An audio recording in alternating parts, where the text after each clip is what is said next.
دوش در میکده ترسابت باد فروش، گفت از من سخنی دار چو آویز به گوش.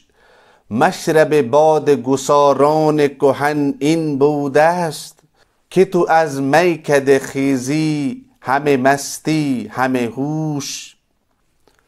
من نگویم که فروبند لب از نقطه شوق، ادب از دست مده باده به انداز به نوش. گرد راهیم ولی ذوق طلب جوهر ماست، بندگی با همه جبروت خدایی مفروش. السلام علیکم ورحمۃ اللہ وبرکاتہ۔ یہ نظم بندگی کے عنوان کے تحت ڈاکٹر علامہ اقبال کی شہر آفاق تصنیف پیام مشرق کے اندر موجود ہے۔ کل رات میکدے میں ایک شراب بیچنے والے مسیح بچے نے مجھ سے کہا کہ میری بات کو اپنے کان کے ساتھ لٹکا کے رکھ، کہ پرانے بادہ گساروں کا مسلک یہ تھا کہ جب تو میکدے سے اٹھے ہوش اور مستی لے کر اٹھے۔ میں نہیں کہتا کہ شوق کا نقطہ تو بیان مت کر، البتہ شراب اس اندازے سے پی کہ ادب کا دامن ہاتھ سے نہ چھوٹنے پائے۔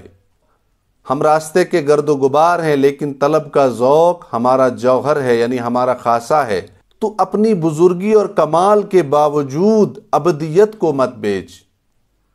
ڈاکٹر علامہ اقبال فرماتے ہیں کہ کل رات میں ایک خانقاہ کے اندر بیٹھا ہوا تھا، جہاں پر ایک نصیحت کرنے والا یہ نصیحت کر رہا تھا کہ میری باتوں کو دل کے کانوں سے سن لو۔ جب تو کسی علمی مجلس سے اٹھے، علم اور شعور ساتھ لے کر اٹھے۔ میں نہیں کہتا کہ تو اپنی بات بیان مت کر، میں یہ نہیں کہتا کہ تیرے پاس جو علم ہے اس کا اظہار مت کر، البتہ تو اپنا علم اس انداز میں دوسروں تک پہنچا کہ ادب بھی ملحوظ رہے۔ ہم علم و تجسس کے راستے کے گرد و غبار ہیں۔ اس راستے میں انسان کو اپنے اندر ذوق طلب لے کر چلنا چاہیے، کیونکہ ذوق طلب ایک انسان کا جوہر خاص ہے۔ آخری مصرے میں فرماتے ہیں کہ انسان کو جتنا بھی کمال حاصل ہو، جتنی بھی بزرگی اور جتنا بھی مرتبہ حاصل ہو، اس کو بندگی کے مقام سے گرنا نہیں چاہیے۔ جیسے کہ فرعون کو اللہ تعالیٰ نے بہت ساری نعمتوں سے نوازا تھا، لیکن کیا ہوا کہ اس نے ابدیت کا دامن چھوڑ دیا اور الوہیت کا دعویٰ کر دیا۔ اس کو اللہ تعالیٰ نے اتنی نعمت اور اتنی دولت دی تھی کہ اس کا شمار کرنا ممکن نہیں تھا، جس کے نشے میں فرعون نے اپنا مقام ابدیت بھلا دیا اور خدائی کا دعویٰ کر بیٹھا، اور اس نے اعلان کر دیا کہ انا ربکم الاعلی، کہ میں تمہارا بہت بڑا رب ہوں۔ یہاں پر ڈاکٹر علامہ اقبال ہمیں ابدیت کے مقام پر قائم رہنے کی سخت تلقین کرتے ہیں کہ انسان کو جتنا بھی کمال حاصل ہو، جتنی بھی دولت حاصل ہو، جتنا بھی شرف حاصل ہو، انسان کو اپنے مقام ابدیت سے کبھی اترنا نہیں چاہیے۔ اس کو ہمیشہ اس مقام پر قائم رہنا چاہیے اور ہمیشہ اپنے رب سے اسی کی جستجو اور طلب کرنی چاہیے، تبھی جا کر اللہ تعالیٰ اس سے راضی ہو جائے گا۔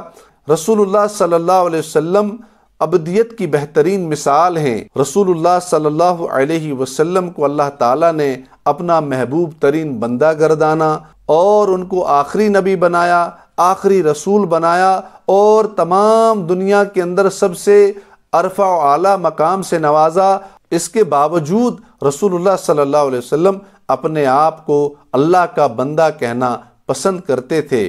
ڈاکٹر علامہ اقبال کے ہاں جو ابدیت کا فلسفہ ہے وہ قرآن مجید کی سورہ اسراء کی پہلی آیت سے ماخوذ ہے، جس کے الفاظ ہیں سبحان الذی اسری بعبدہ لیلا من المسجد الحرام الی المسجد الاقصی، یعنی ہر عیب سے پاک وہ اللہ جو لے گیا اپنے بندے یعنی رسول صلی اللہ علیہ وسلم کو مسجد حرام سے مسجد اقصی تک۔ اس آیت میں معراج کے واقعے کی طرف اشارہ ہے، جس میں اللہ تعالیٰ نے رسول اللہ صلی اللہ علیہ وسلم کو بہت سارے تحفے عطا کیے، اور ان تحفوں میں نماز پنجگانہ بھی ایک ہے۔